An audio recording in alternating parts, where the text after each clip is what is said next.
So this man that was interested in dating me blocked me because he was like, "You're single, you got all these good qualities, what's the catch?" I was like, "What do you mean?" He was like, why are you single?" So I told him that it's hard for a lot of men to meet my non-negotiables when it comes to dating. And he said, "Well, what are they?" And I was like, "Well, one, they gotta love Jesus, and two, no physical intimacy before marriage." And he's like, "Oh yeah, that makes sense." And then he blocked me. And if that ain't somebody weeding themselves out, I don't know what is. Somebody keeps telling me, "Oh, you're gonna have such a hard time in dating. You're not gonna find anybody who is actually gonna want to wait until marriage." Like, that's just so unrealistic. Now, there's no problem with any woman or anybody wanting to wait till marriage to be intimate. That's totally fine.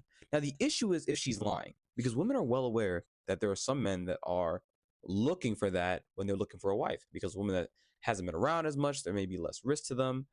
They're not as promiscuous potentially, and women know that, and so they will put on this facade and they will put on this front as if they're virgins, they're waiting, they care about themselves, and that's not true. And if a woman is going to hide her history from you and she's going to portray herself a certain way on social media to make her story seem legit and none of it is true, as a man there is no way to find out whether or not she's actually telling the truth.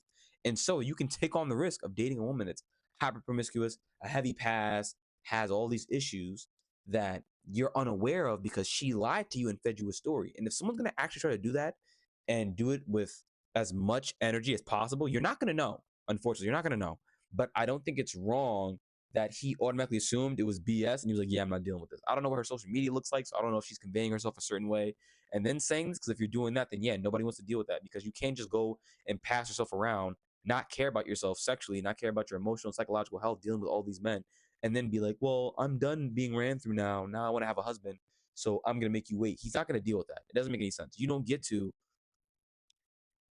drown yourself in lust and then think you're going to just take a shortcut that the women who chose to either abstain completely or very selective sexually with who they had as partners up until the point where they got married get to benefit from. That's not fair to them at all. But how do y'all feel about this? Let me know down in the comments below. Do you think she's lying? Do you think she's telling the truth? Have you ever had any weird stories with women doing something like this? I want to hear your stories.